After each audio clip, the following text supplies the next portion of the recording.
I will ask the Honourable, the Leader of the Opposition, to grace us with morning prayers. Good morning. Let us pray. Almighty God, from whom all wisdom and power derive, we beseech thee so to direct and prosper the deliberation of the Legislative Assembly, now assembled, that all things may be ordered upon the best and surest foundation, for the glory of thy name, and for the safety, honor, and welfare of the people of these islands. Bless our Sovereign Lady, Queen Elizabeth II, Philip, Duke of Edinburgh, Charles, Prince of Wales, and all the royal family. Give grace to all who exercise authority in our Commonwealth, that peace and happiness, truth and justice, religion and piety may be established among us. Especially we pray for the Governor of our islands, the Premier, the Speaker of the Legislative Assembly, the Leader of the Opposition, Ministers of the Cabinet, ex officio members, members of the Legislative Assembly, the Chief Justice, and members of the Judiciary, that we may be enabled faithfully to perform the responsible duties of our high office. All this we ask for thy great name's sake. Let us say the Lord's Prayer together. Our Father, who art in heaven, hallowed be thy name. Thy kingdom come. Thy will be done on earth as it is in heaven. Give us this day our daily bread, and forgive us our trespasses, as we forgive those who trespass against us. Lead us not into temptation, but deliver us from evil. For thine is the kingdom, power, and the glory, forever and ever. Amen. The Lord bless us and keep us. The Lord make his face shine upon us and be gracious upon us. The Lord lift up the light of his countenance upon us and give us peace now and always. Amen. Please be seated. This Honourable Legislative Assembly is now in session, has resumed its sitting.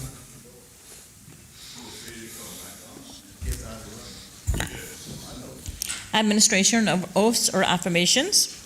None. Reading by the Honourable Speaker of messages and announcements? None.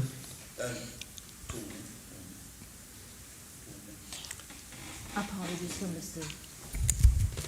for the elected member for Savannah. We have Ill. He's so sick. one, Ms. Eden. Yes, sir.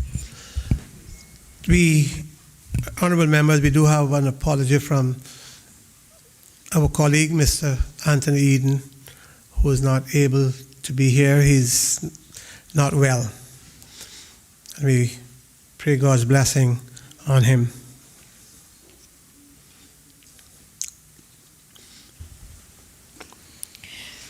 Presentation of petitions? None. Presentation of papers and of reports? Report of the Standing Business Committee, the 7th meeting of the 2019-2020 session of the Cayman Islands Legislative Assembly, to be laid on the table by the Honourable Premier, Chairman of the Standing Business Committee. The Honourable the Premier.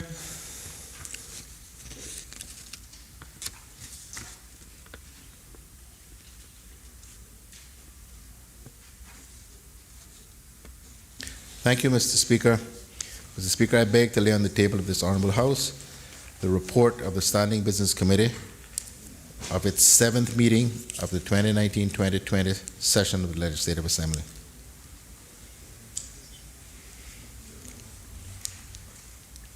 Does the Premier wish to speak to those? No, thank you, Mr. Speaker. Thank you. Cayman Islands Government Plan and Estimates for the 2020 financial year, 1st of January to 31st of December 2020, and for the 2021st financial year, 1st of January to 31st of December 2021. Sorry, I think I read that wrong. Cayman Islands Government Plan and Estimates for the 2020 financial year, 1st of January to the 31st of December 2020, and for the 2021st financial year, 1st of January to the 31st of December 2021. Cayman Islands Government Ownership Agreement for the 2020 financial year and the 2021 financial year. Cayman Islands Government Purchase Agreements for the 2020 financial year and for the 2021 financial year. Cayman Islands Government Budget Statements for the 2020 financial year and the 2021 financial year, to be laid on the table by the Minister of Finance and Economic Development. Honourable Minister of Finance. Good morning, Mr. Speaker. Thank you. I beg to, on behalf of the government, I beg to lay on the table of this Honourable House the finalised 2020-2021 budget documents just read. So ordered. Is the Minister speaking there too? Very briefly, Mr. Speaker. Mr. Speaker, in accordance with Section 22 of the Public Management and Finance Law, the Cabinet is required to agree the government's finalised documents, which comprise the budget statements, the purchase agreements, the ownership agreements, and the plan and estimates. As you know, Mr. Speaker, the draft budget documents were tabled in this Honourable House on the 8th of November 2019, and during the budget process, I committed to tabling signed budget documents. Since the initial tabling, the budget documents have been updated to correct typos and to provide enhanced information that came about as a result of the scrutiny by Finance Committee. Mr. Speaker, with the exception of 2 purchase agreements, all of the budget documents have been signed by the relevant parties, including Honourable Ministers, Chief Officers, statutory authorities, and government companies and non-government output suppliers. The 2 unsigned purchase agreements are still being negotiated and are with the Cayman Islands Basketball Association and the Cayman Islands Athletic Association. Mr. Speaker, to date, no funds have been paid or will be paid until the purchase agreements are finalized and signed. And the 2 purchase agreements will be tabled separately if agreement can be made. Mr. Speaker, copies of the finalized budget documents are available on the Ministry of Finance and Economic Development's website, www.mof.gov.ky. Thank you, Mr. Speaker.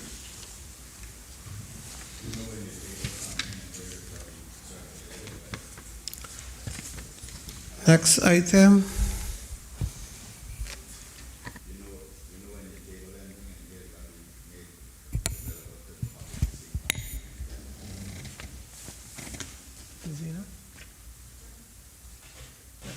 All them lead one time, right?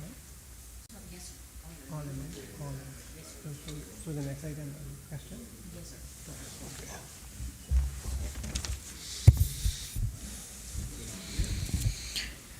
Questions to Honourable Ministers and members of the Cabinet? At this point, Honourable Premier, if you would suspend standing orders to allow question time to be done after the hour of 11 a.m. Thank you, Mr. Speaker. Mr. Speaker, I beg to move the suspension of Standing Order 23, 7, and 8 in order that questions may be put to ministers after the hour of 11 o'clock. Question is that standing orders be suspended to allow questions to be asked after the hour of 11 a.m. All in favor? Those against? The ayes have it. Standing orders are suspended.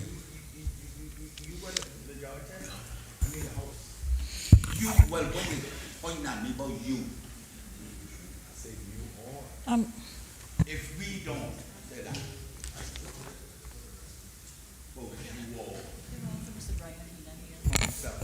Who? Mr. It needs to change. Brian? Honourable members, the elected member for Georgetown Central has the 4 questions, 3 questions, and he had to step out a minute. He's indicated he's coming back into the chamber. Yes.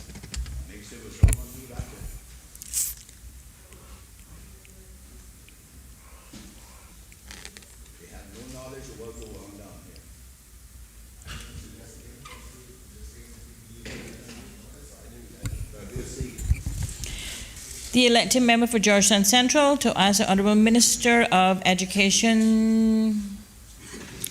The Honourable No, Minister no. of Education is on her way, I think, and so we would Go to the next one. move to the next question. The elected member for Georgetown Central to ask the Honourable Minister of Commerce, Planning and Infrastructure, question number 7.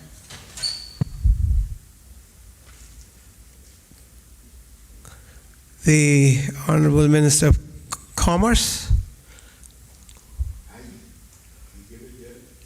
The elected member for Georgetown Central. Thank you, Mr. Speaker. Not the minister yet, but hopefully in due course. Mr. Speaker, I rise to ask the question standing in my name on the order paper. Number 7, can the Honourable Minister say if the government intends to restart the NICE program? The Honourable Minister of Commerce.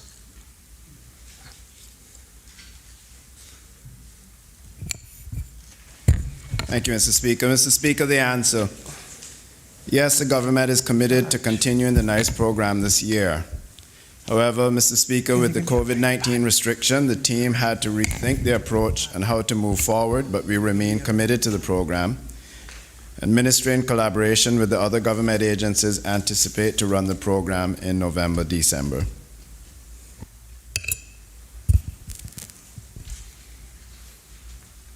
The elected member for Georgetown Central. Thank you, Mr. Speaker.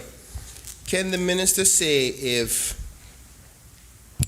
there is the intention to do the usual just clean up, or have they considered doing anything different or new in respect to the anticipated high numbers of persons who may turn out to such a program?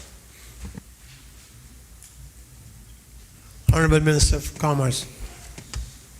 Thank you, Mr. Speaker. Mr. Speaker, first of all, we are still working out the logistics. As you do know, there is a restriction on the amount of persons that can gather at one time, so we feel we can work around that. And we will, obviously, as we have in the past, the program has matured into not just a island-wide street cleanup, but we have used the opportunity for participants to gain skills and workforce skills while in the program. So we've partnered in the past with the Mosquito Research Control Unit in their efforts to eradicate the dengue fever. We have assisted the agencies, multiple agencies, with the sargassum influx last year. We've assisted with some of the other government agencies, like the seniors home in West Bay, by cleaning up the surrounding area and painting the house, etc. And so we try to operate as much as possible as if they're getting real job experience. They have to report on time. They're evaluated at the end of the period, and those evaluations are available for them to use when applying for jobs otherwise. Elected member for Georgetown Central. Thank you, Mr. Speaker. I thank the minister for that comprehensive answer. I would like to premise my next question with a little bit of background before I ask it quite shortly. In the recent hurricane or tropical storm threat that we had recently with Delta, I had the opportunity to go around and check in my community. And one of the key concerns that I recognized was the major foliage of big trees that created much dangers for our electrical system and infrastructure, as well as big trees that hang over many people's homes.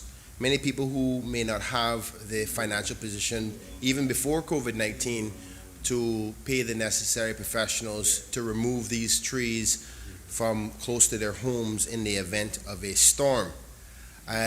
With that being said, Mr. Speaker, I'm asking the minister, would he consider, or would the government consider adding a category of the NICE program to assist clearing of large trees and foliage from persons who are vulnerable, who can't afford to remove it from their home, from around their homes, as well as any highlighted concerned areas around the electrical infrastructure that we have in the Cayman Islands, because that would be the first thing to go. That would be the first thing to go if a storm hit. Now, I know that there's an obligation on the current electricity provider in the Cayman Islands to do the clearing, but there sometimes seems to be some discrepancy as to who is responsible for the clearing from around those infrastructure. But particularly for those who can't afford to clear the trees from around their homes, either because they're elderly or they don't have the financial means, can we offer a category of assisting for those individuals in this upcoming cleanup? I don't think you know that from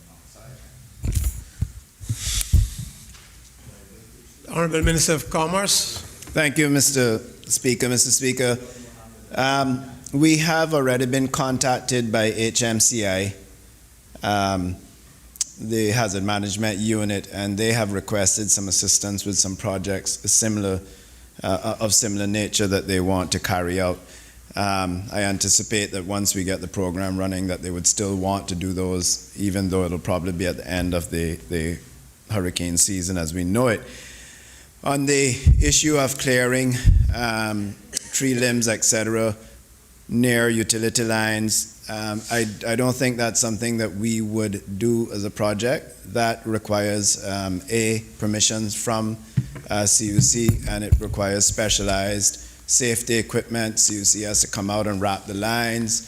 You really have to know what you're doing, that you don't end up dropping the trees across the lines. I don't think we have that level of the equipment, the safety PPE, as well as the ability to do that. We're happy to do brush clearing and assist, in particular, the elderly and those that can't help. Again, if it's a tall tree next to a home, I don't think we have the skill set and ability to take on that responsibility in case the tree falls on the house. But we certainly would be willing to assist persons with clearing light brush or tree limbs that could cause some potential problems. Elected member for Georgetown Central. Thank you, Mr. Speaker, and thank again the Minister for his response. And I do recognize his first part in respect to CUC. I just dare say that we put the necessary attention to that company to do their part, because there are a lot of growth over the years, particularly in Georgetown Central, that draws much concern in my community.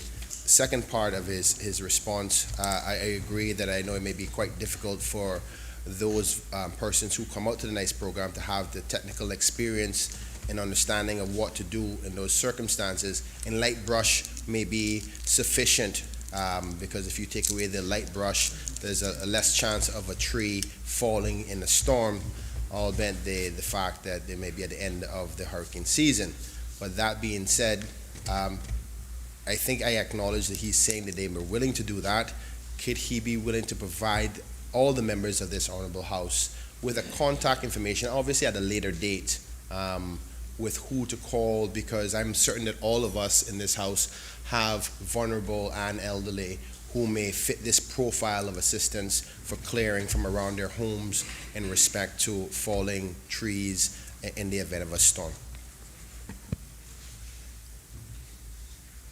Honourable Minister of Commerce. Thank you, Mr. Speaker. Mr. Speaker, as usual, when we have these, and I think all the members here can agree, all you have to do is if you don't know the persons, is reach out to myself. However, I have Ms. Leda here. I'm sure she'll make a note. We'll be sure to get that contact information out, and Ms. Kellyman will be involved again this year as one of the team leaders. So we'll be sure to get that the contact information out for those, but as I have said, a quick call or a quick WhatsApp to myself and we can get it sorted.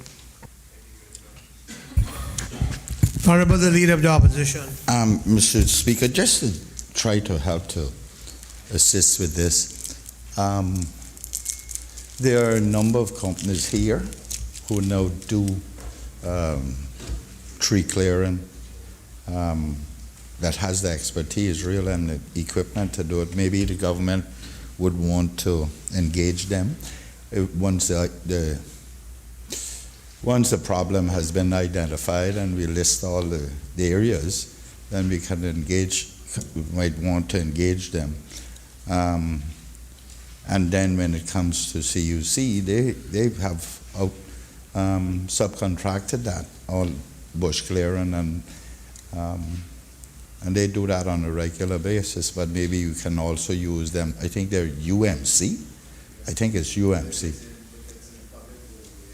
Yeah. Right. There are certain criteria for them to do it. It must meet theirs. They're responsible for that. But then NRA is also responsible for any aerial interventions as well on the roadway. So maybe they need to be involved also.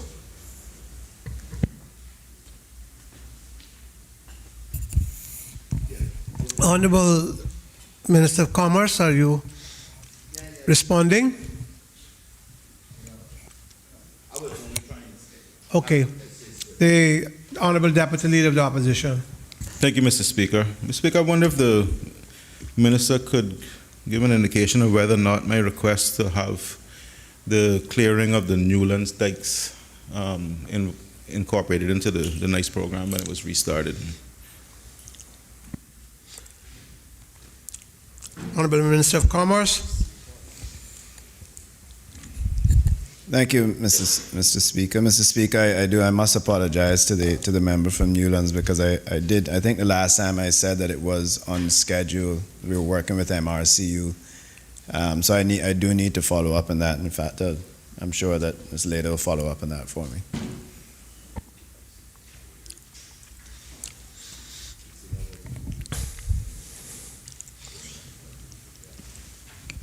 There are no more supplementaries. We move to the next item.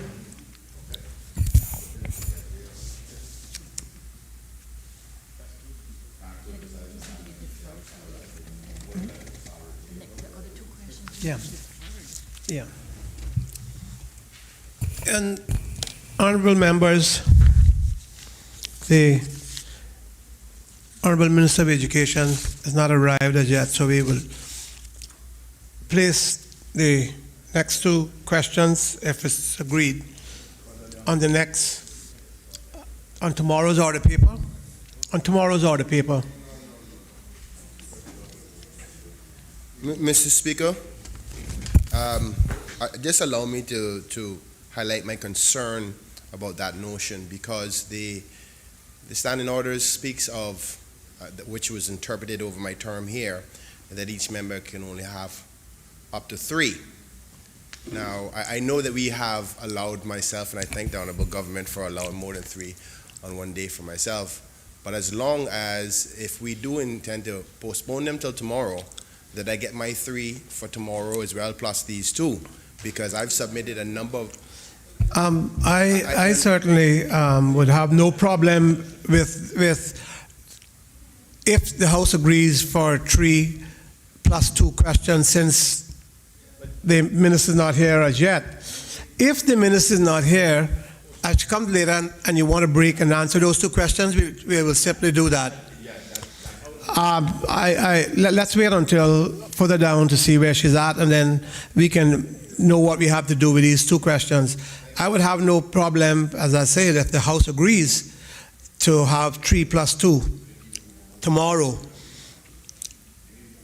Let's wait to see.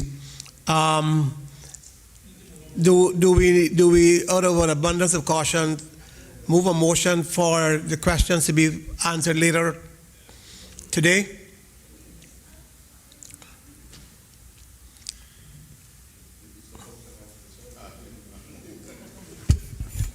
Mr. Member from Georgetown Central, can you move the motion that your question be answered later on today? Mr. Speaker, I rise to move a motion that my questions be delayed to a later time in the day of this this evening. And if she has not This arrived, And if she doesn't arrive for whatever matter, then we can postpone till tomorrow with the agreement that my 3 plus the 2 of today. I think out of abundance of caution again, you better just stick with today.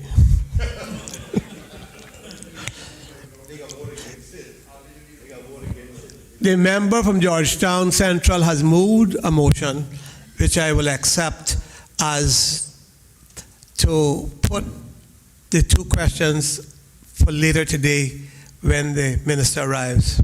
All in favor? Those against?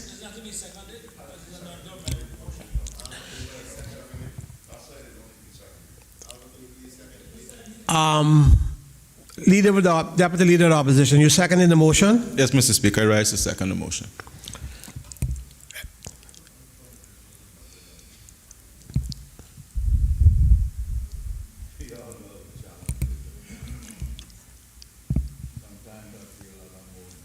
The motion has been seconded and now agreed.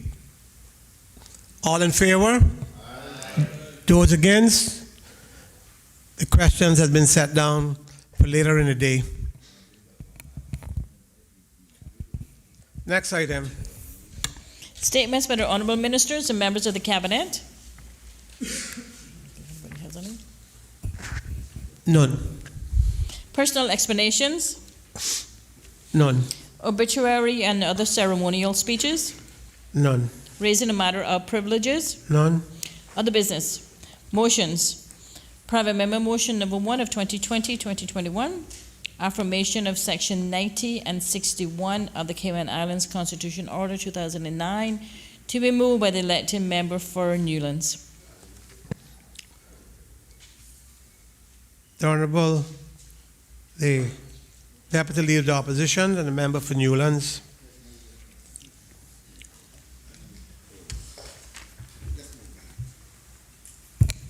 Thank you, Mr. Speaker. Mr. Speaker, I rise to move private members' motion number 1,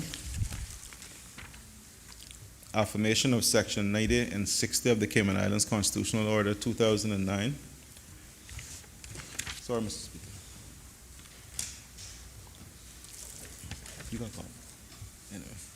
Which reads as follows. Whereas on 21st of February 2019, the Foreign Affairs Committee published its 15th report of session 2017-19 on global Britain and British overseas territories, resetting the relationship, which contains the following recommendation. The UK government should initiate a consultation with the elected governments of the OTs and work with them to agree a plan to ensure that there is a pathway for all resident UK and British overseas territory citizens to be able to vote and hold elected office in territory. In its response to this report, the FCO should lay out a timetable for this consultation process and set a deadline for phasing out discriminatory elements of belongership or its territory-specific equivalents. And whereas the Cayman Islands Constitutional Order 2009, Section 90 states the criteria to be registered as an elector in the Cayman Islands, and whereas the Cayman Islands Constitution Order 2009, Section 61, states the criteria to be qualified to be elected as a member of the Legislative Assembly, be it therefore resolved that this Honourable House do affirm to maintain the requirements to be registered as an elector and the qualifications for elected membership of the Legislative Assembly as expressed in Section 90 and 61 of the Constitution, respectively.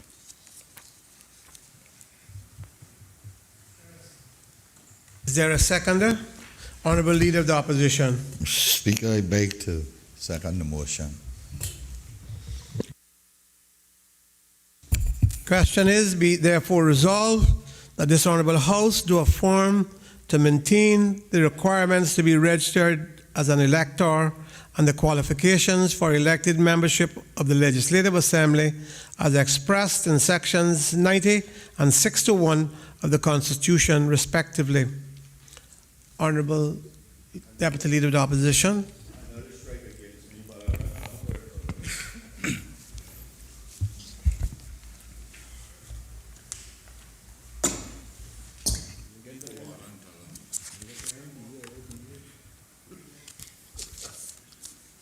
Thank you, Mr. Speaker.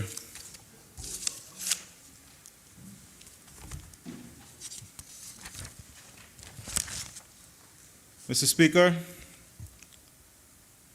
this motion is asking this Honourable House to affirm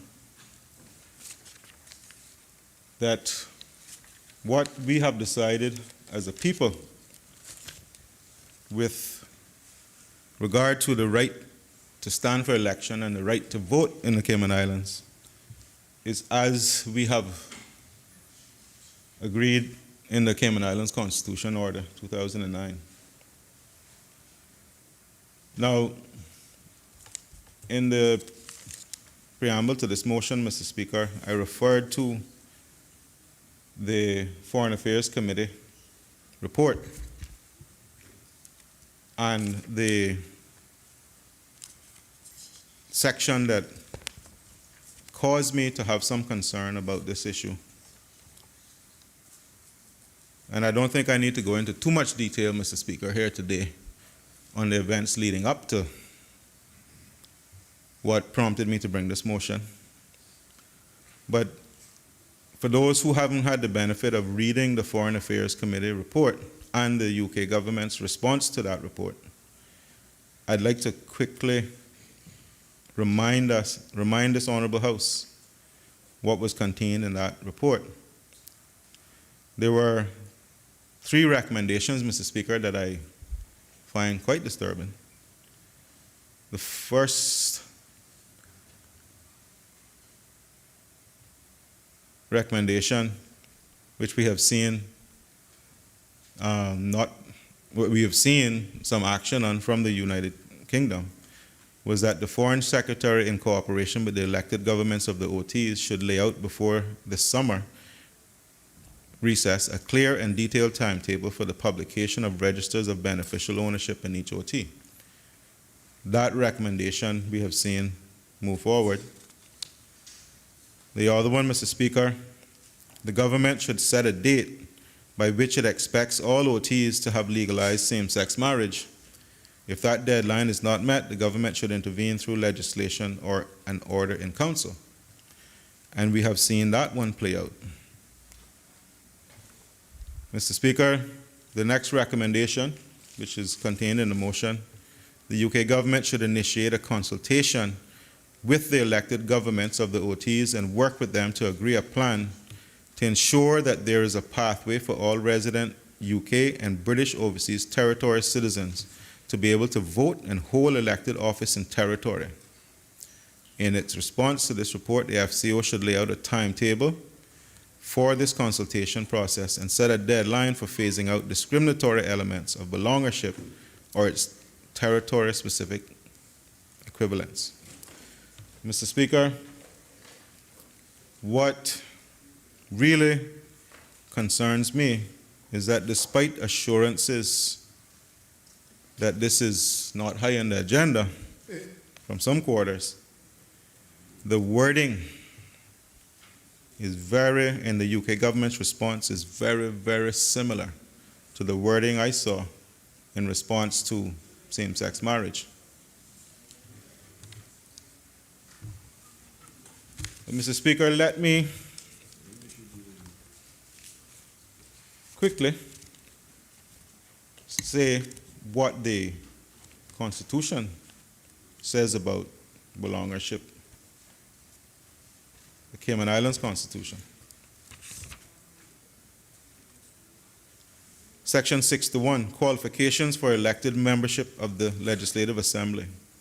62.1, subject to Section 62, a person shall be qualified to be elected as a member of the Legislative Assembly if and shall not be qualified to be so elected unless A, he or she is a Caymanian, and B, he or she has attained the age of 21 years, and C, he or she is, at the date of his or her nomination for election, domiciled and resident in the Cayman Islands, and D, he or she is a qualified citizen, and either E, he or she was born in the Cayman Islands or was born outside the Cayman Islands in the circumstances mentioned in subsection 2B, has resided in the Cayman Islands for a period of not less than 7 years immediately preceding the date of his or her nomination for election, and subject to subsection 3, the number of days on which he or she was absent from the Cayman Islands in that period does not exceed 400.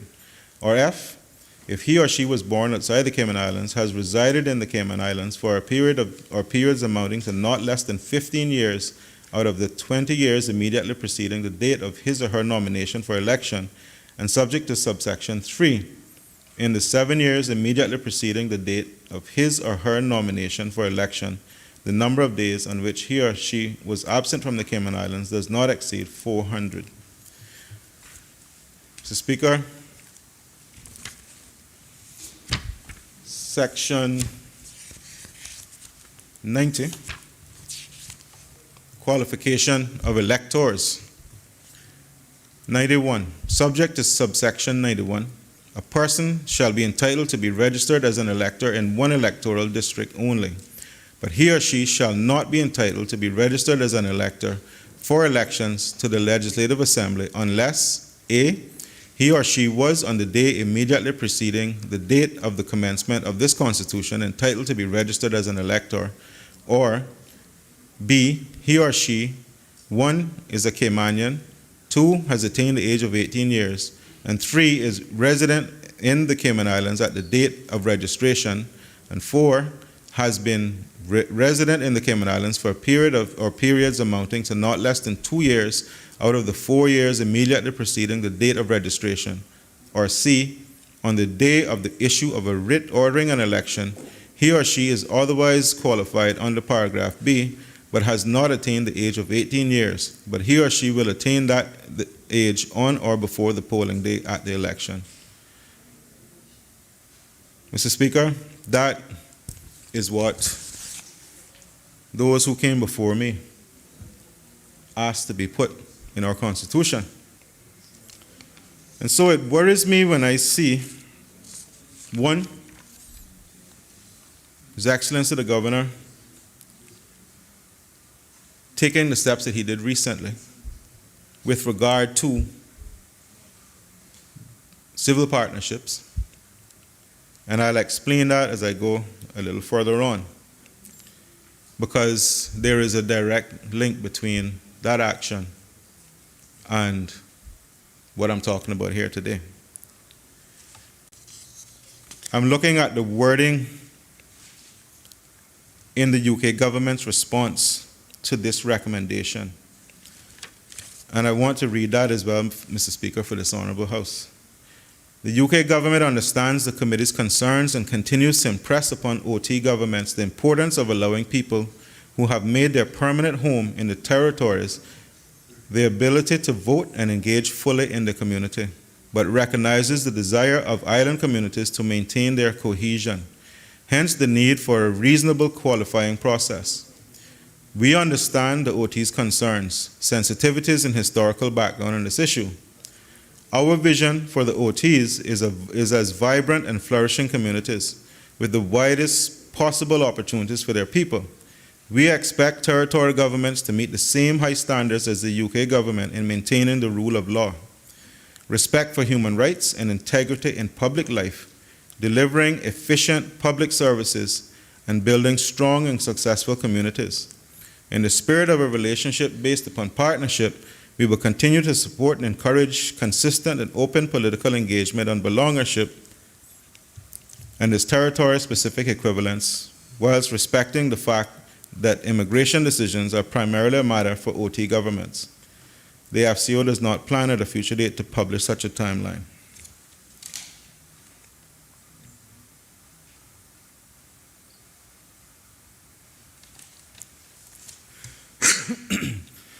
So, Mr. Speaker, the response, the UK government's response to this recommendation doesn't give me much confidence that this is not a priority item. And I note the reference to rule of law and respect for human rights contained in their response. And it takes my mind back to just a few months ago when we were hearing rule of law and human rights in relation to same-sex marriage or domestic partnerships, or civil unions. I'll come into that. Honourable member,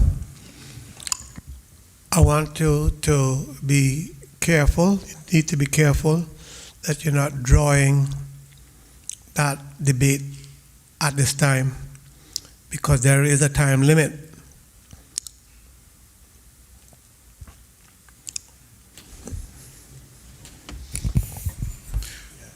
Mr. Speaker, I'm not trying to reignite that debate, but there are some similarities here that I thought I would point out, because when I get to my main focus, and I'll be careful.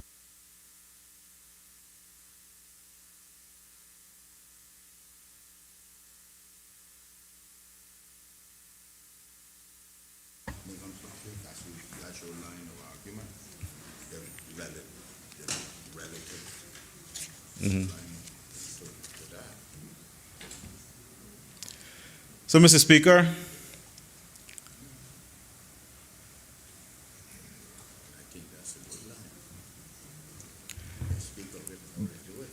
what, and I'll, just to clarify that point, from the belongership response from the UK government, we expect territorial governments to meet the same high standards as the UK government in maintaining rule of law, respect for human rights, and integrity in public life, delivering efficient public services and building strong and successful communities. The same references, as I said, were made in the previous action, where rule of law and respect for human rights and integrity in public life were talked about. And then we saw His Excellency use Section 81.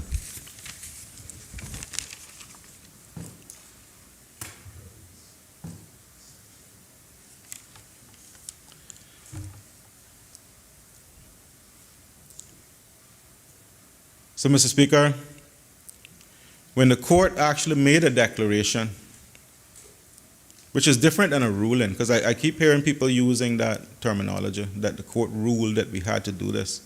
It made a declaration, it didn't make a ruling. That matter is still in the courts. It's going to the Privy Council, and that was same-sex marriage. So in my opinion, there's a difference. But Mr. Speaker, I sincerely question what would happen if the issue of belongership enters the court system and the courts make a similar declaration. Because if that happens and a declaration is made, is this honorable legislature going to accept that?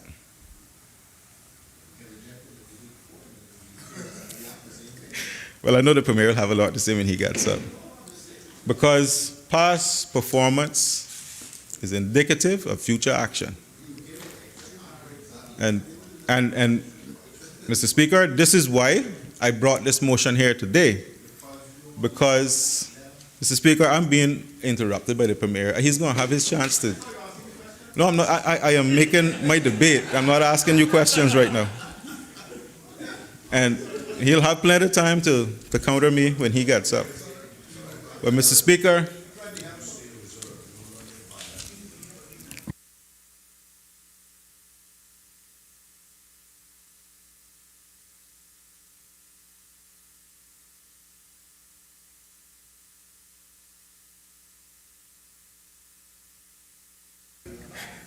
Speaker, why I have brought this motion here today is because I have that concern that someone may get the bright idea that they can challenge what our Constitution says when it comes to the right to vote and stand for election because of the FAC recommendation. And to tie it all neatly together, Mr. Speaker, I would have left this alone had I not read this. But when I read it, it gave me cause to be very alarmed. Mr.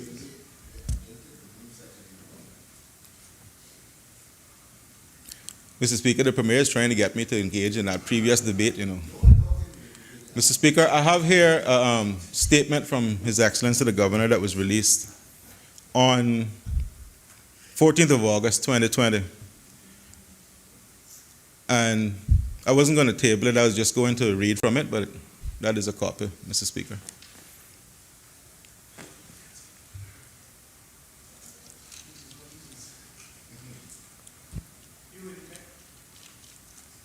Honourable member, you intend to read from this. Proceed. Thank you, Mr. Speaker. The title is Governor's Statement on the Domestic Partnership Bill. In its ruling on 7th of November 2019, the Cayman Islands Court of Appeal was clear that by its continuing failure to put in place a legal framework for same-sex couples functionally equivalent to marriage, the Cayman Islands was in breach of the Bill of Rights in the Constitution and the European Convention on Human Rights. The court also made it clear that should the Cayman Islands legislature fail to act to rectify the situation, the UK should recognize its responsibility for ensuring that the Cayman Islands complies with its responsibilities under the Constitution and its international obligations. Ensuring compliance with international obligations falls squarely within my responsibilities under Section 55(1)(b) of the Constitution. Given that responsibility, I was instructed on the 5th of August by the Minister for Sustainable Development and Overseas Territories, Baroness Sugg, who is acting on behalf of the UK Secretary of State, to utilize Section 81 of the Cayman Islands Constitution to rectify this situation. I have today received permission to release that letter. This is the part that concerns me, Mr. Speaker. This instruction by the UK and action by me as Governor is fully consistent with the UK response to the Foreign Affairs Committee in 2019. The UK stated that these matters are best handled by local legislatures, justice mechanisms, and legal processes. In the Cayman Islands, the legislature rejected the Domestic Partnership Bill, providing a legal framework for same-sex couples. In such circumstances, the Court of Appeal declaration was clear, declaration, not ruling, that the UK, must step in to rectify the situation.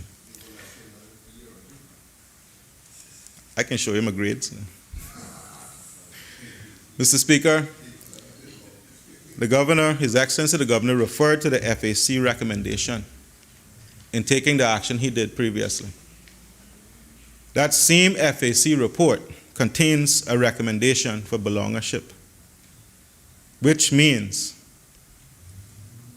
certain individuals could find a way to justify using Section 81 to implement belongership here. That is how I see it. Or certain individuals could take this matter to the courts and try to get a declaration or ruling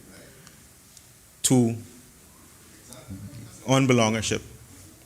So, Mr. Speaker, why I have brought this motion here today, and it's not, I didn't do it lightly. I didn't take it lightly when I decided to do this motion, but I thought it was necessary for this legislature to affirm what we stand for and what we will support.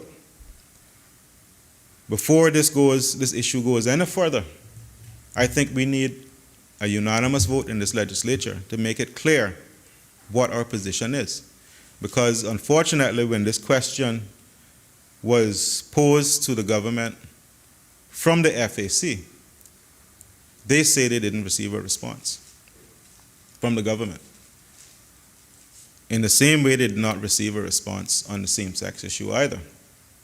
And I take it upon my thinking that certain liberties were taken because of our silence.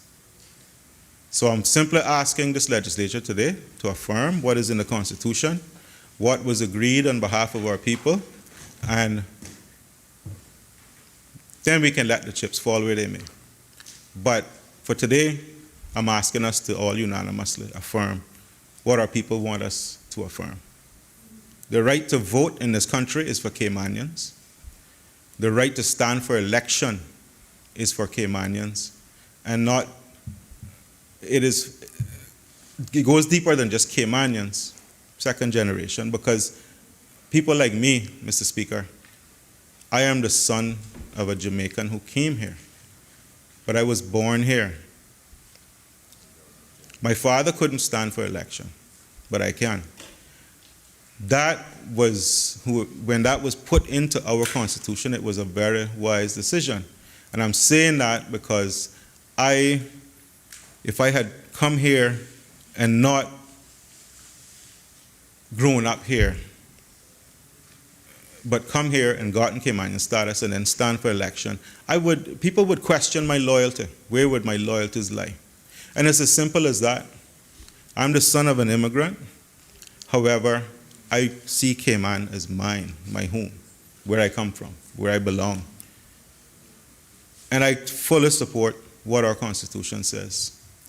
We can't give leadership of this country over to those who may not have that loyalty that you're born with, that's ingrained in you, that you grew up with here.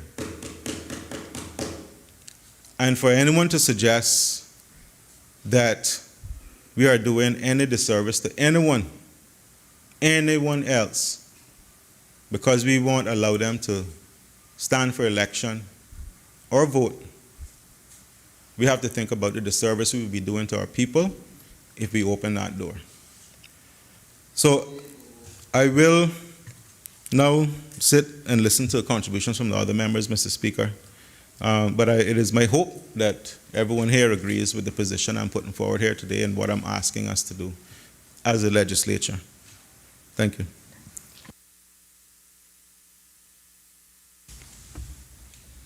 Does any other member wish to speak? Does any other member? The Honourable the Premier. Thank you, Mr. Speaker. Mr. Speaker, I start by saying that every member of the government, and certainly I believe every member of the opposition, supports what's in the current Constitution. With respect to, particularly with respect to Section 62 and Section 90, I believe it is, the two sections that deal respectively with the qualifications to vote and to stand for election. And so, as that is the resolution that is sought, I think the government and the opposition are entirely on the same page. And if that were all the member had said, I would have simply voted and not said anything. But Mr. Speaker, I know the member has been at law school for some time now. But I struggle that he does not seem yet to understand that there are three branches of government, all charged with different responsibilities.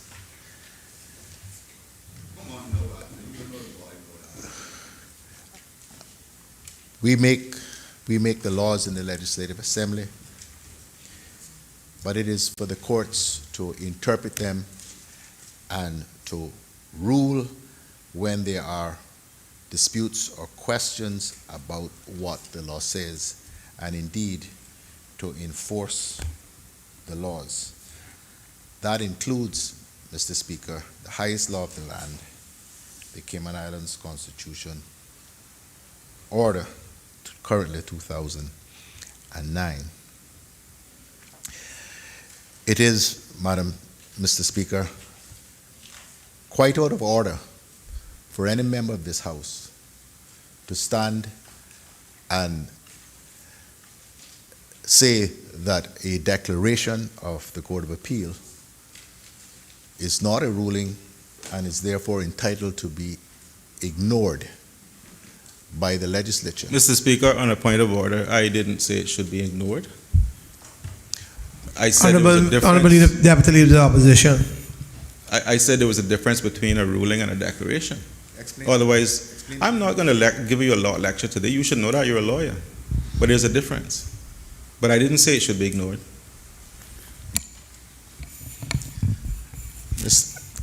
Honourable Premier. Mr. Speaker, I'm happy to resume my seat and to allow the member to explain the difference, because that is the key point, I think. We have a duty, Mr. Speaker, to the people who elected us and whom we represent and who are listening to us, not to mislead them on issues so critically important. I can be wrong, but on this one I don't think I am, but I can be wrong. But I would like to understand what it is that the member for Newlands is saying distinguishes a declaration of the Court of Appeal from a ruling of the Court of Appeal.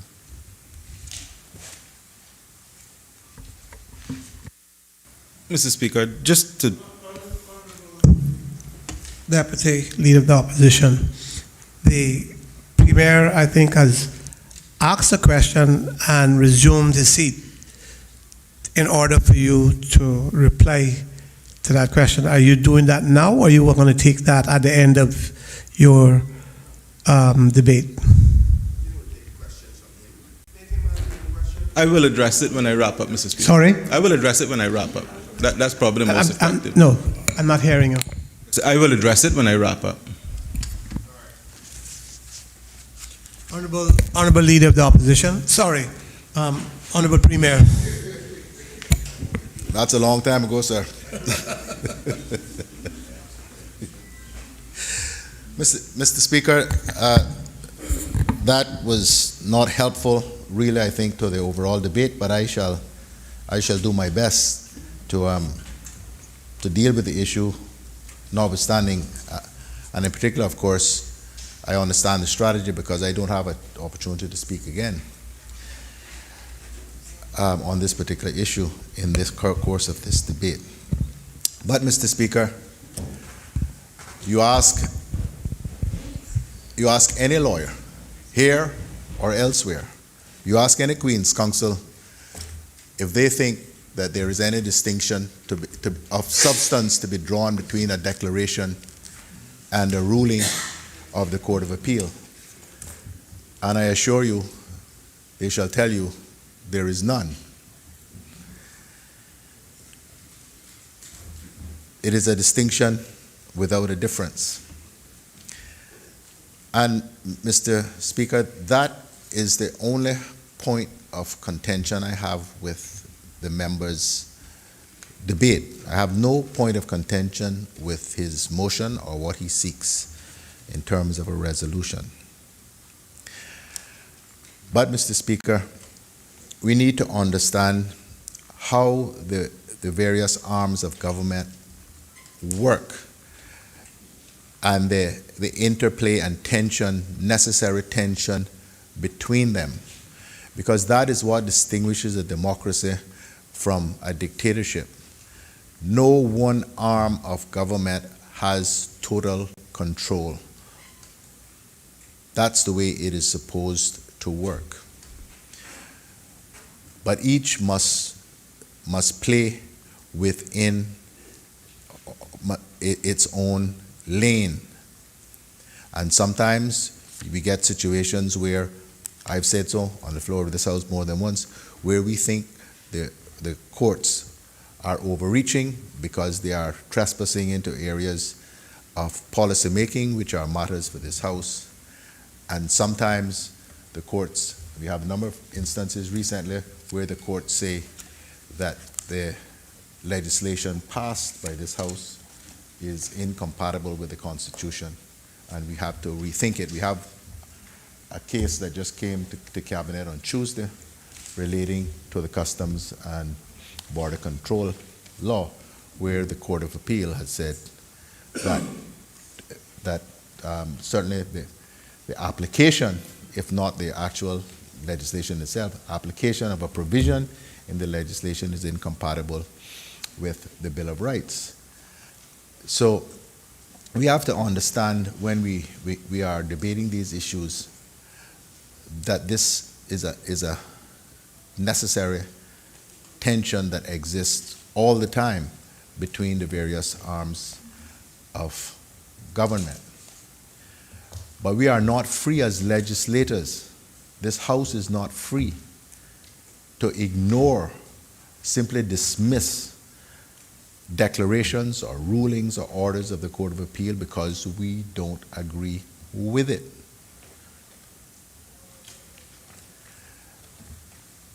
And when we do, and this is the point of this, and when we do, I've said this just a few months, 6 weeks ago, whenever it was, over the domestic partnership bill.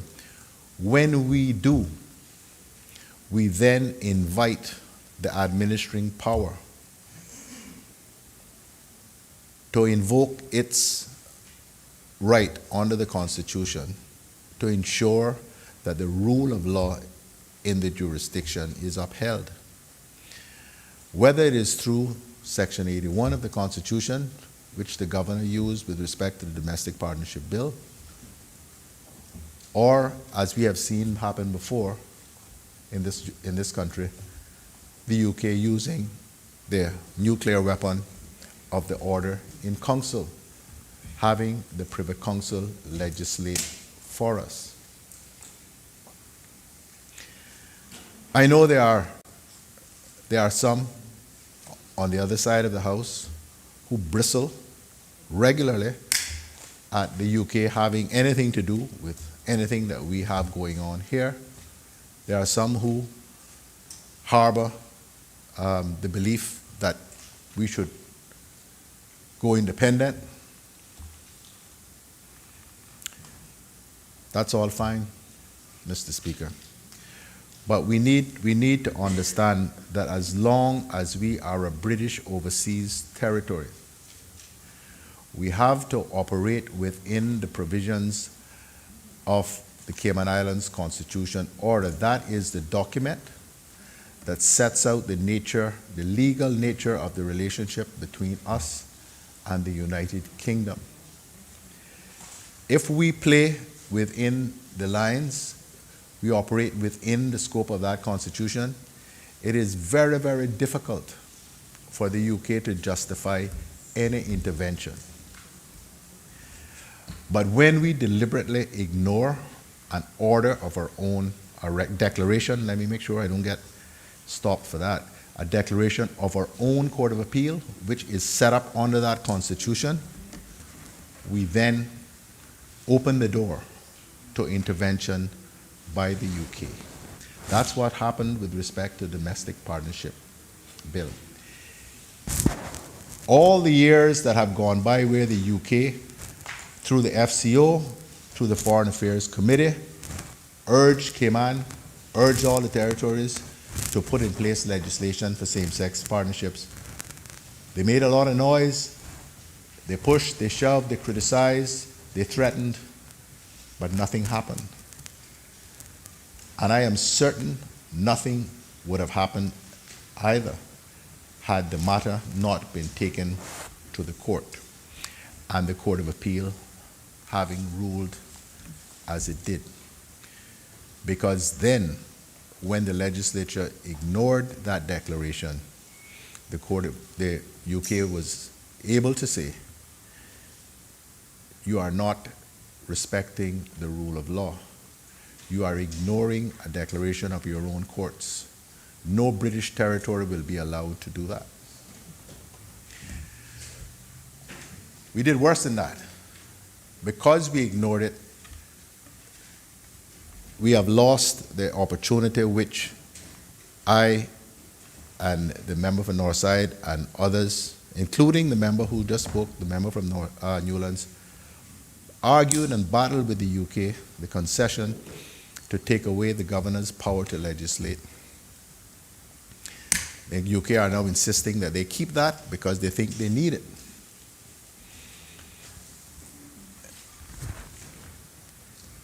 So, Mr. Speaker,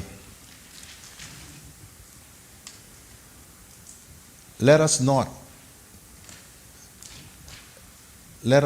go down the road of suggesting that to the people of this country that by this House affirming our belief in the correctness of the two sections dealing with the qualifications to stand for election and to vote,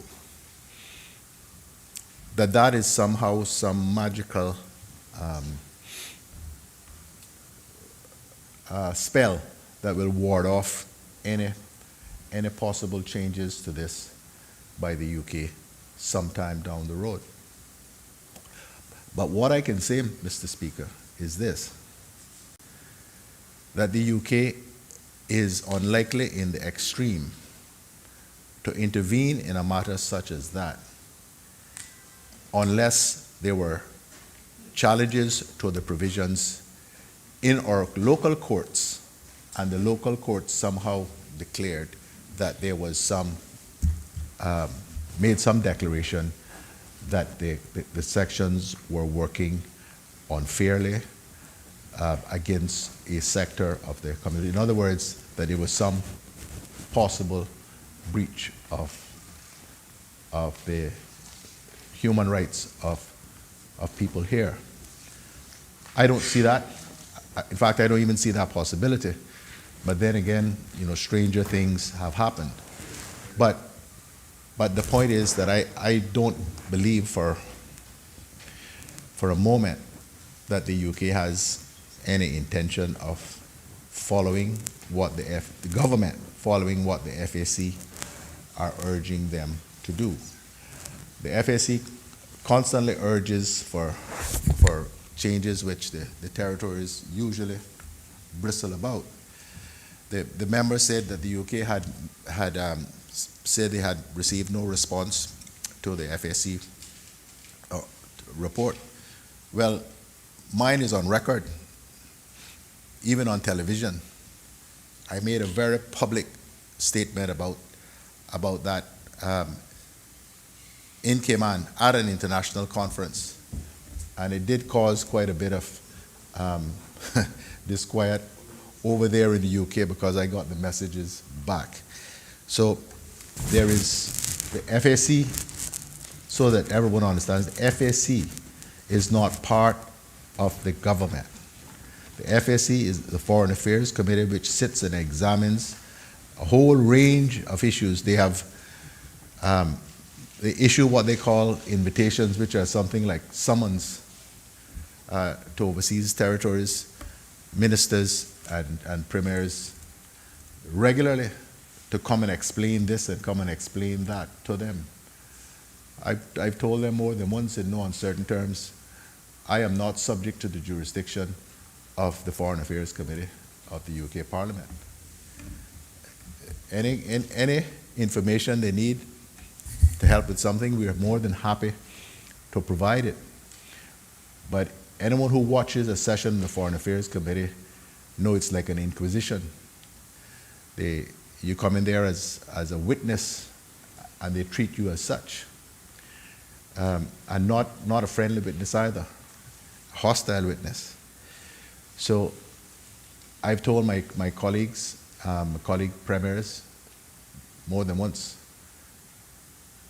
do not demean your office and the representation of your people by subjecting yourself to questioning by a group of backbench UK MPs, because that's what they are. You are the premier of your territory. You don't have to go there and get cross-examined by UK MPs about what's going on in your territory. I don't do that. We have sent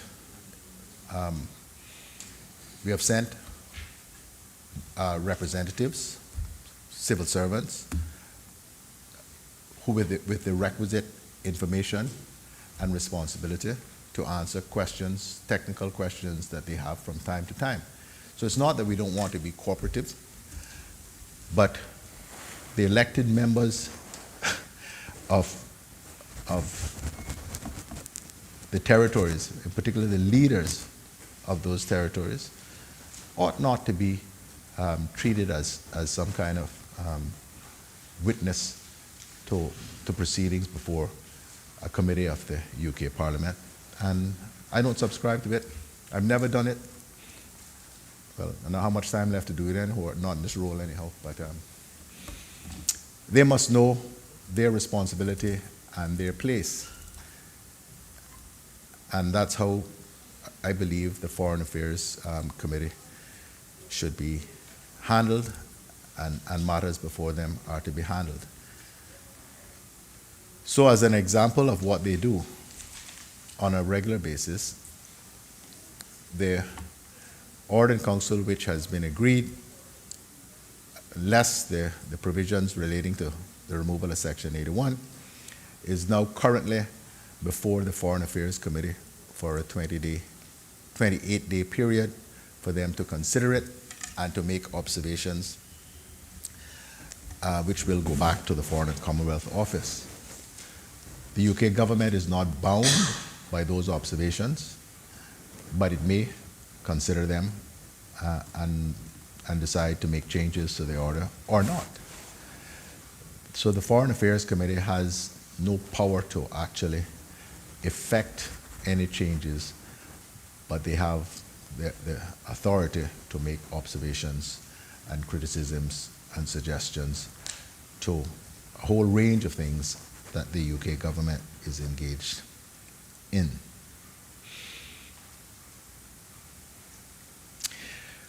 So, Mr. Speaker, it is wrong to suggest that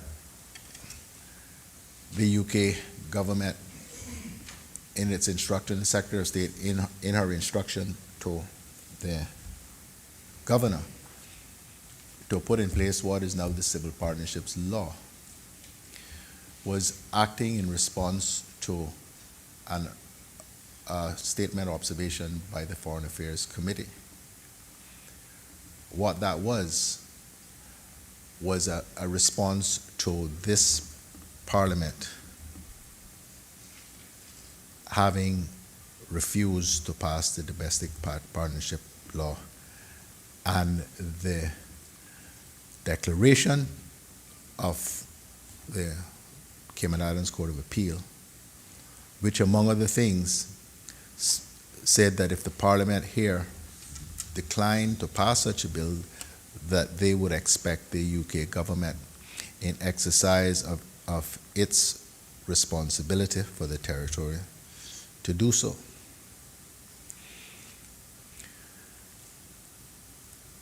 It's important, I think, Mr. Speaker, that is kept in mind during the course of this debate.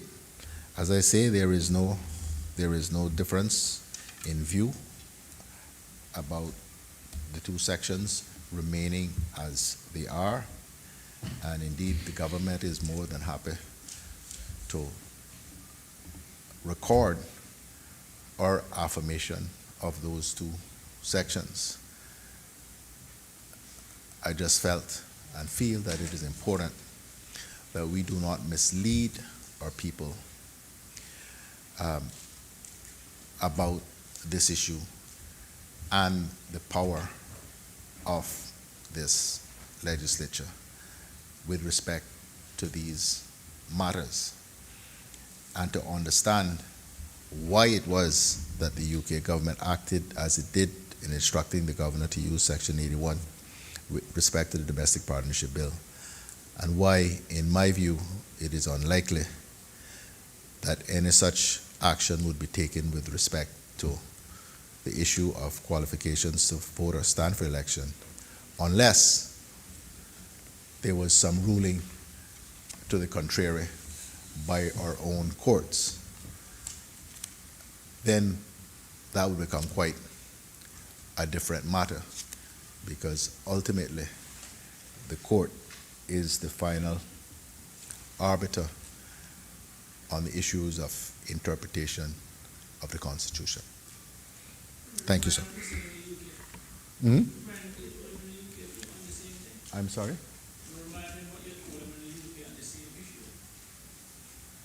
I don't know.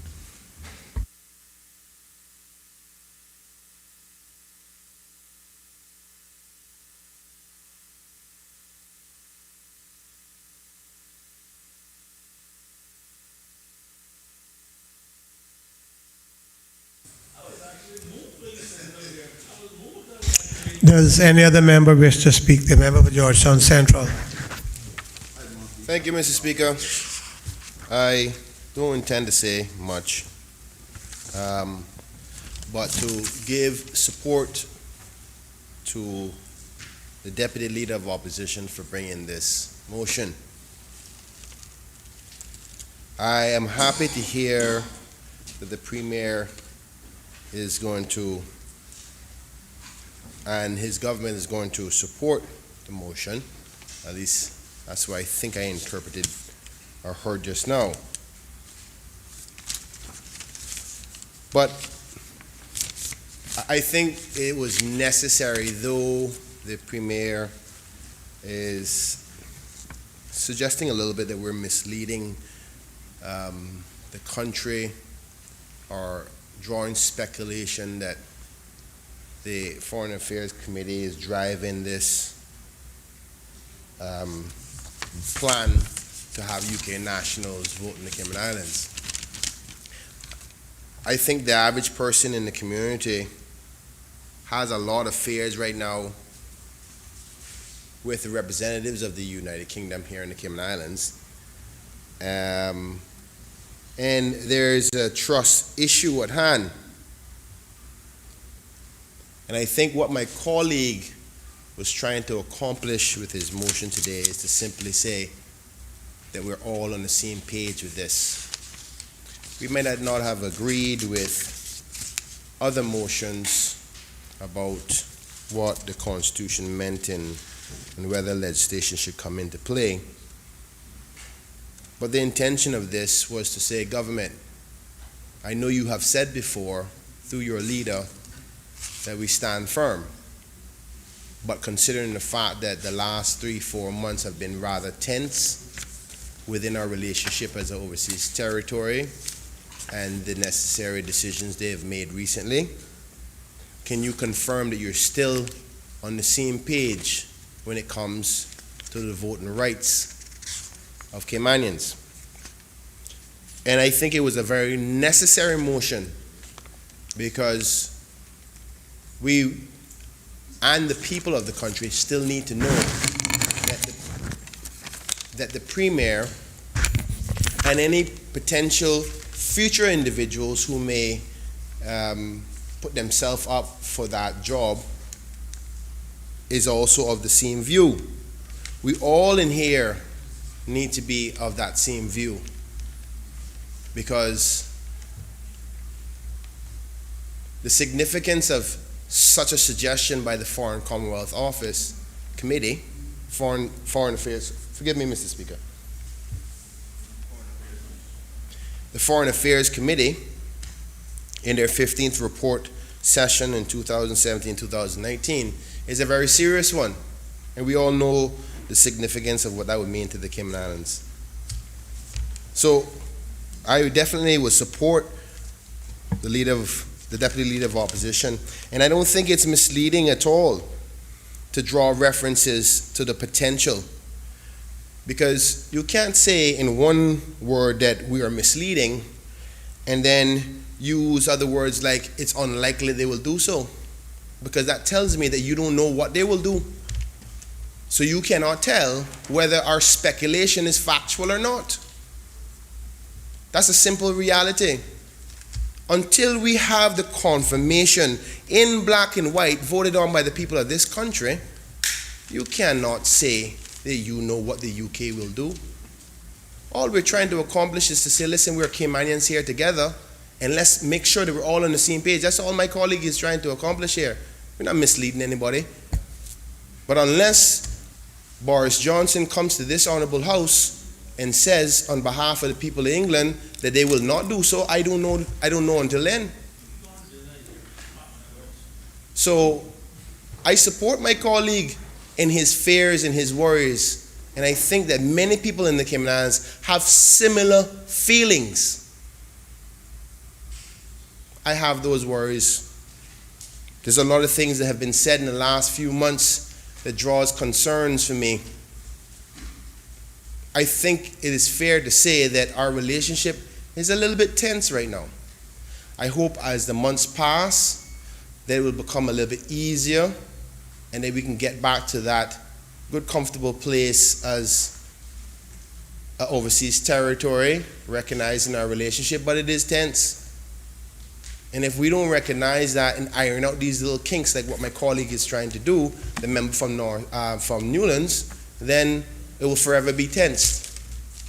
The confirmation by the members of this House that we are still on the same page is a step in the process for us to get back to that comfortable place to say, all right, don't worry, if you fire that shot, I know I got my back in, even with the government, even though I'm not on that side. That's all my colleague is trying to do. So I don't think we're trying to mislead. I think we're trying to protect the good people of Cayman. That's all we're trying to do. So I'm at least glad that the Premier hasn't changed his position. I didn't think he would have, because I duly believe we may disagree on policy, but I know he loves the people of the Cayman Islands just as much as I do, and just as much as my colleague does. But we just need to hear it. The people needed to hear it right now. That's what this motion is for. So this is a part of a healing process on past actions over the last few months. And I want to thank the member for bringing it up, because this might be the only thing that eases the tension that we have out there right now. And I support the elected member and deputy opposition leader from Newlands for bringing a very timely motion.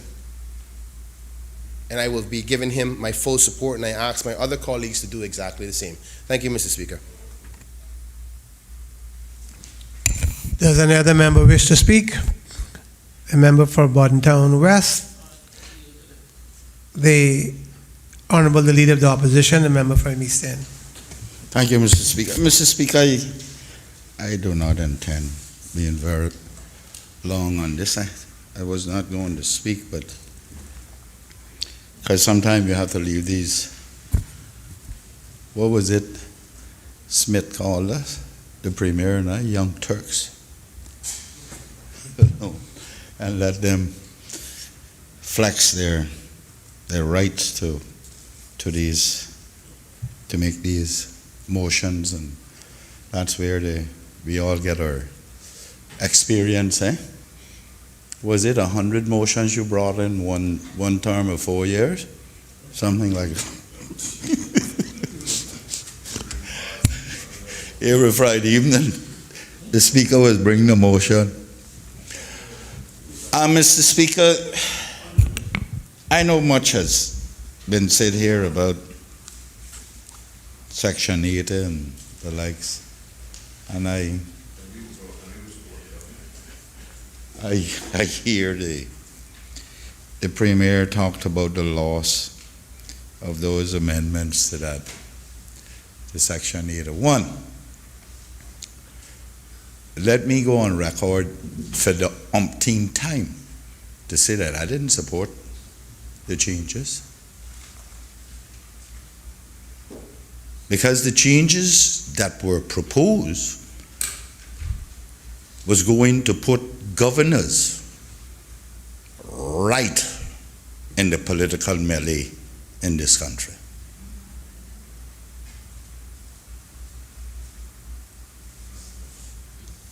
That was going to cause disruption in our political harmony, and I don't know if that at all times can be called harmony.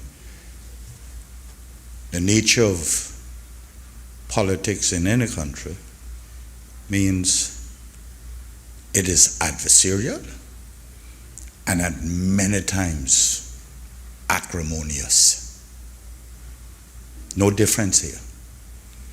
And if we were going to bring the governor here to tell all the parliament of his difficulties in the cabinet and the executive arm, then we were walking too close to stepping over those separations too. I didn't support it from the beginning. Because the only reason the governor would come here, precisely, he couldn't get the cabinet to bring it. Therefore, he was going to come, he or she would come then, and tell those of us the problems he was having with the Premier, and then you get a formidable opposition who goes and takes that side of the governor, then you have political anarchy.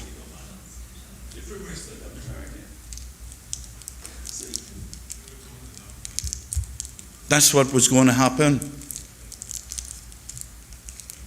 No governor, since we want to talk about separation of powers, Let's keep them separated then. No governor. No ruling authority must come to Parliament except once per year. Any other time, and that once per year, that is to address the members, not to address Parliament. I trust those of us who are new notes. When the governor comes to address the members here, that mace is lowered. I trust everybody understand what that means.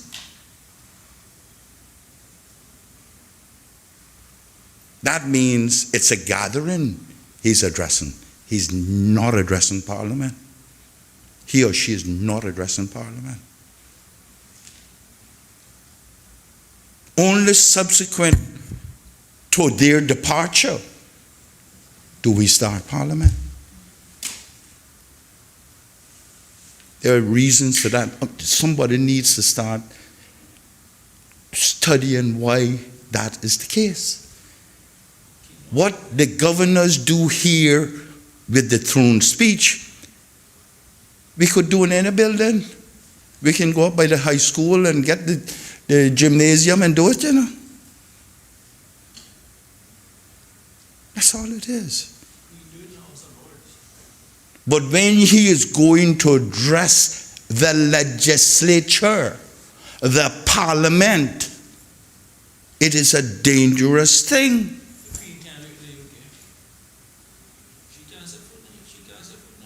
I objected to it then, and I stand objecting to it today.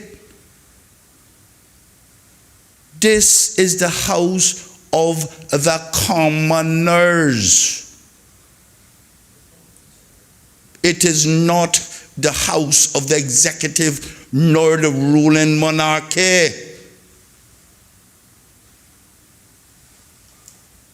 I don't know why we don't understand that.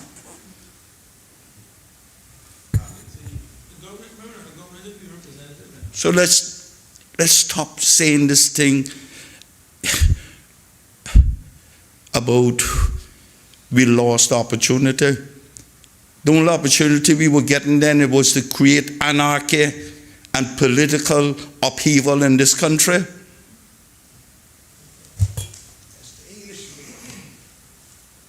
And let me pause here for a minute, Mr. Speaker. I signed one newspaper blog, that my last press release, that I took a swipe at the governor. If they call it swipe or hit, so let it be. Mr. Speaker, I never swipe at nobody. I told the premier that he could learn some lessons from the governor, in that the governor was doing his job, i.e. protecting the UK interests. And the Premier is here to protect our interests. That's not a swipe, Mr. Speaker.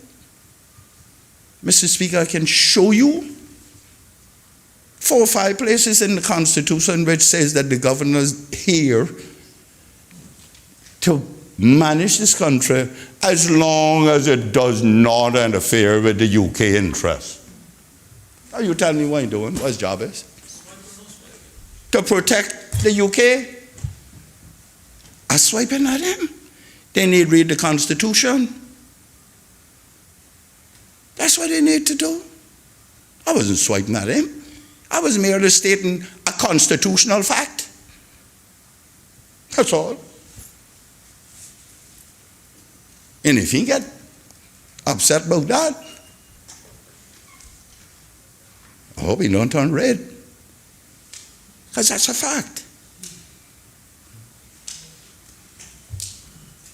I don't know why we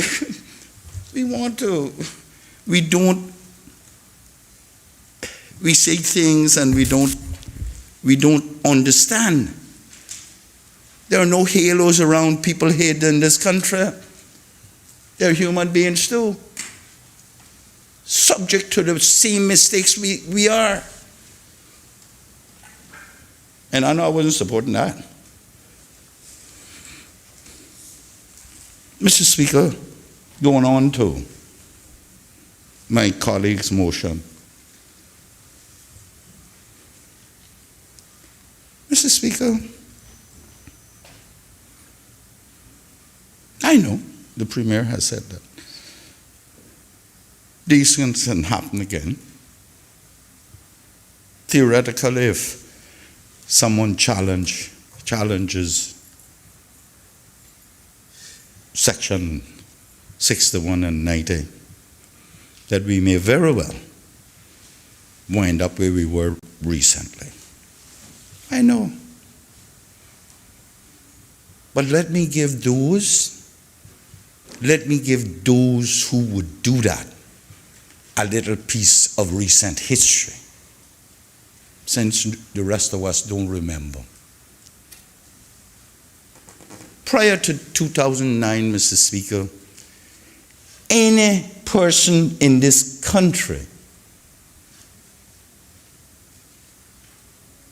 that even wanted to vote, other than those with nexus to this country, a permanence in this country by virtue of being an overseas territorial citizen,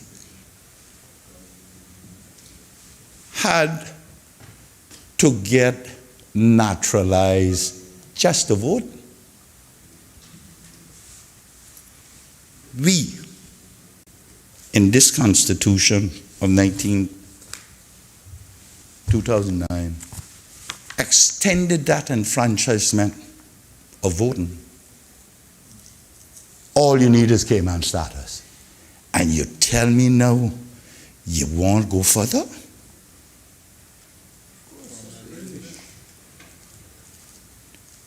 Is this one of those situations where you give a man an inch and he'll take a yard?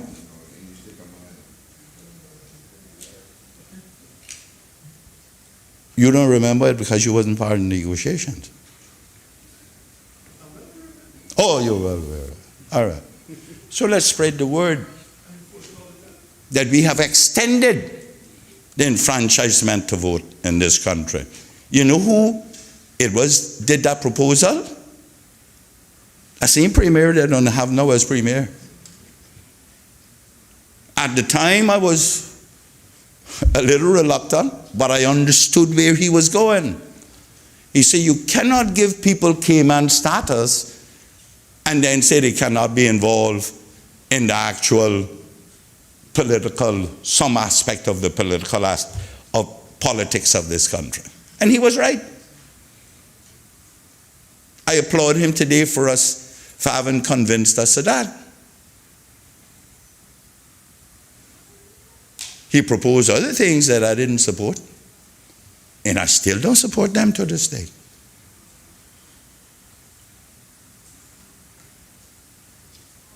He and Jowl, we should still take our money back from him, but anyhow.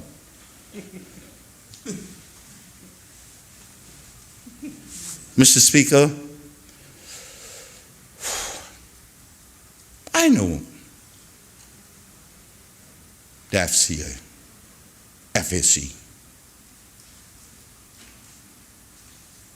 Mr. Speaker, for many years, in the last 20, I've had friends on the IFAC. Still do today.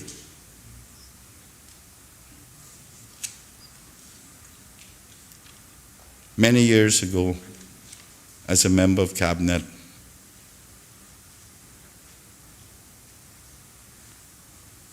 nobody's in here now that was there then. The AG and the Premier on the outside. They visited us.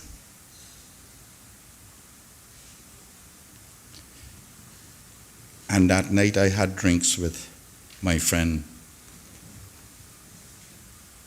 who was a member.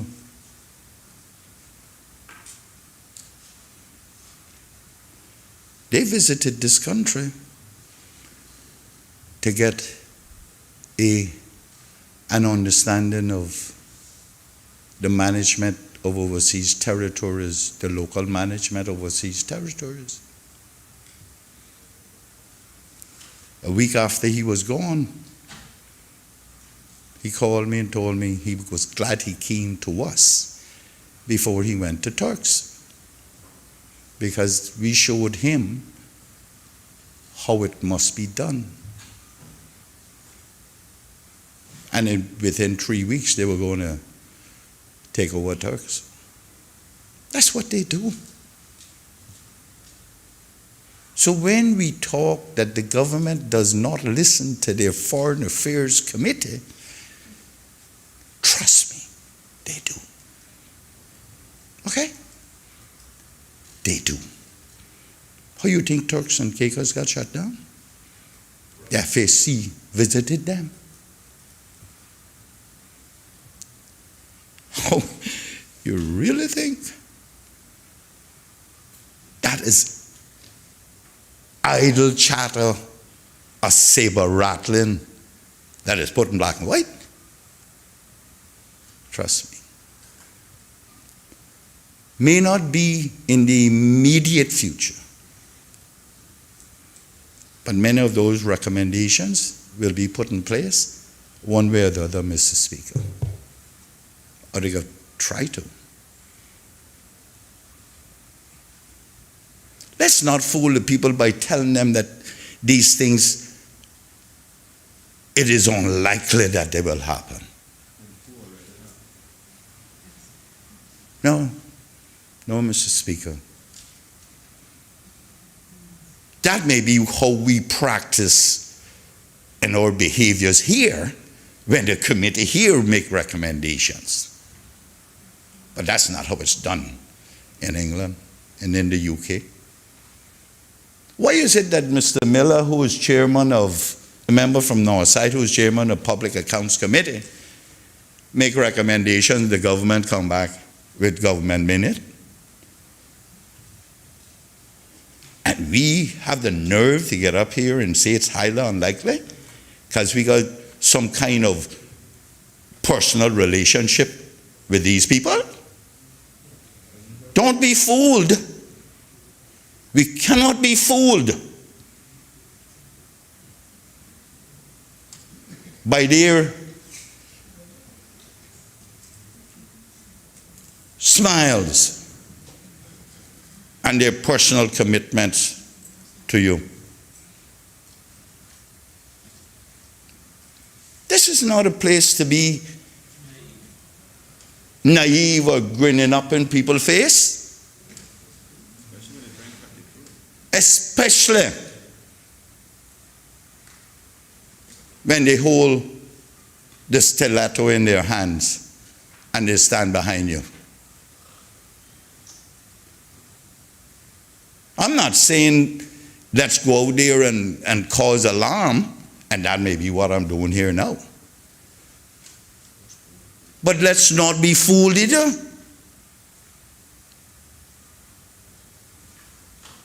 You think they're looking out for my objective or ours? That up there is also politics.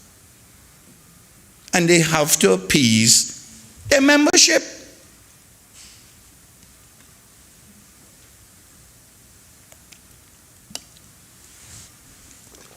Mr. Speaker,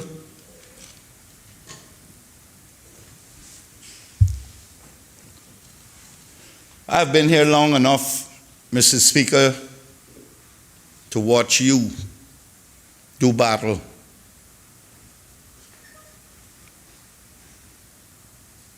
And you too believed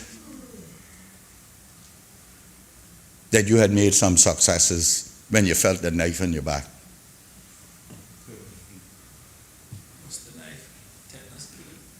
The Honourable Attorney General too, on financial matters, just when he thought on many occasions that things are going well, they changed the goalposts on him. For many years, Mr. Speaker, when he was the authority on it. I see the Minister of Financial Services now, the same thing happens. So let's not be blinded by what our belief in human nature. And I'd like to borrow a phrase from the member from Baden Town West. Past behaviors are indicative of future performances.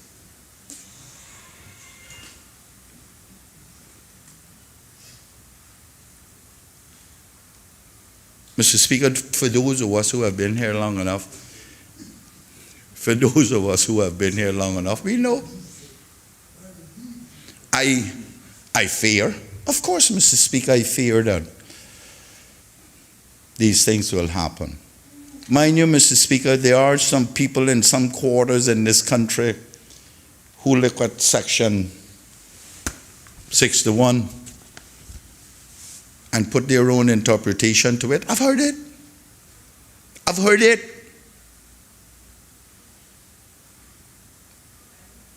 And they extrapolate or conflate, whatever we want to call it, the word Caymanian.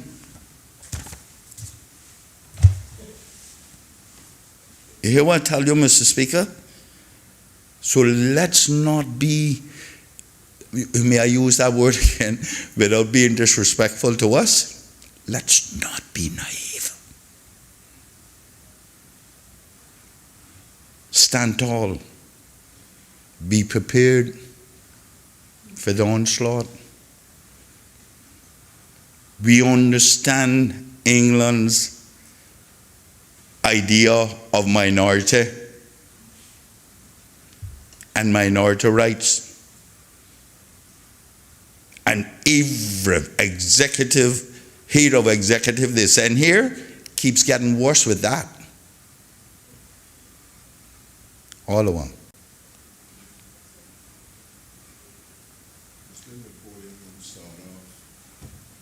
Especially the shorter they get. Yes. Mr. Speaker,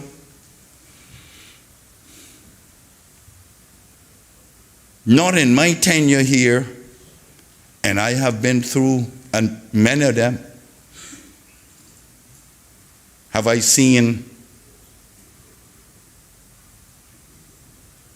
more lip service being paid to respect for these people, these islands and these people. Lip service.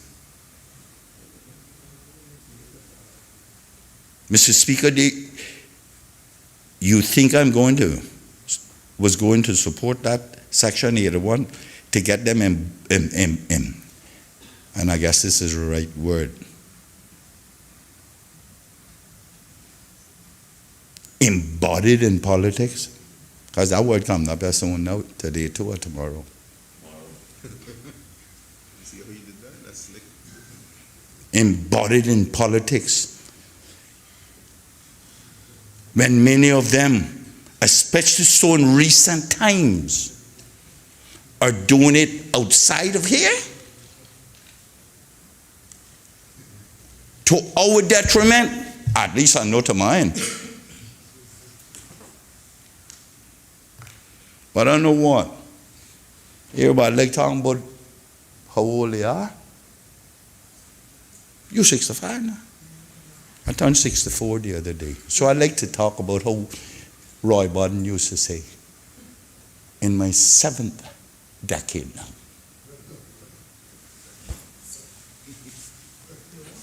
That means, Mr. Speaker,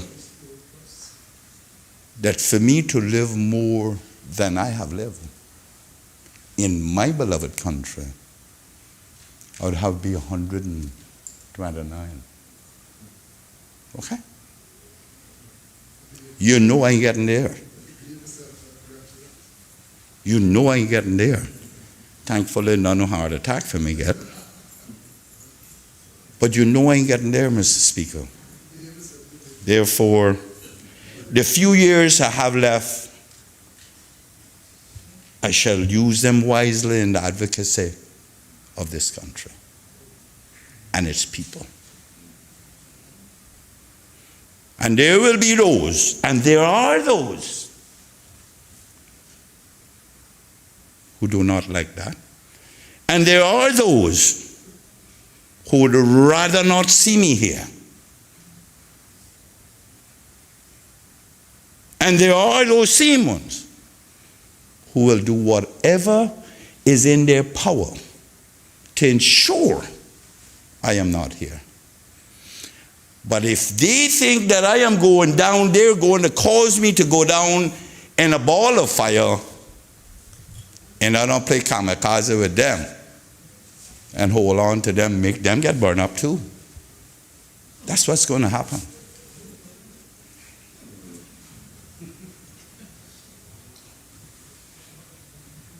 Mr. Speaker, I have nowhere else to go. I believe that something must be preserved for these people, generational Caymanians, and it must be within here. Second generation new Caymanians, I welcome, because they have no place to go. They're born here to their Caymanian parent. This is where they belong. This is where they belong. And Mr. Warren told me once, Warren Conley, the former legislator, of whom I was a prodigy. He told me once, he said, there comes a time that your ideas are still good, but they're old. Someone else has to come in. New generations are coming. So don't think we're going to be here forever. But some of those within this new generation are not worthy of coming and sitting in here.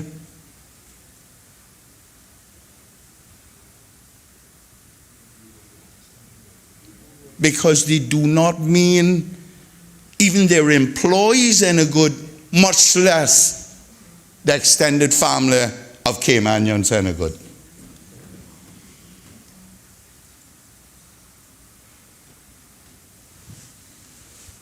The choice in this country has always been the people's.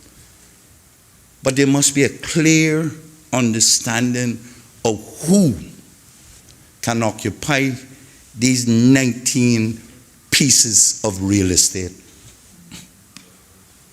It's only those who are worthy by virtue first of being Caymanian, and secondly of good character.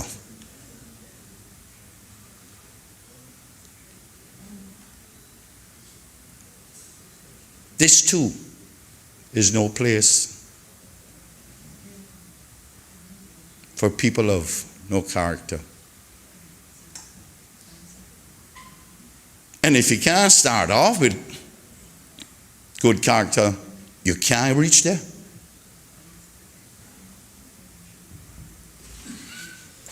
Mr. Speaker,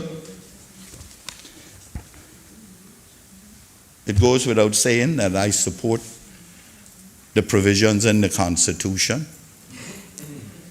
It goes without saying that I have my concerns about that being challenged, and then the Premier and I getting in our discussion about rule of law and England stepping in. It goes without saying. Those are my concerns, because we are not rulers of our own destiny at this stage.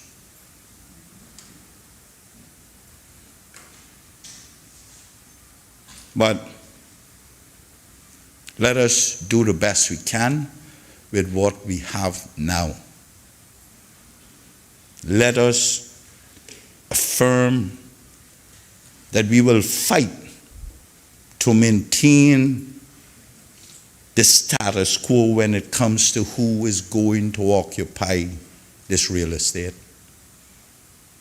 We don't know how long they will occupy it, collectively or individually. But we must know who comes here. We must know that we are so committed to this country that this is all we have. And I see that across every one of our faces in here. All those 50 odd that run for seats, that's their right. I enjoy that. I think the choices must be made by the people. The more run, the better off it is for the people. We cannot be jealous of this, nor can we fear the outcome of these things. It is but for a time, but it must be with those who are entitled to come here. And I hope we never see a change in that entitlement to come here, to occupy these hallowed halls. Mr. Speaker, I thank you.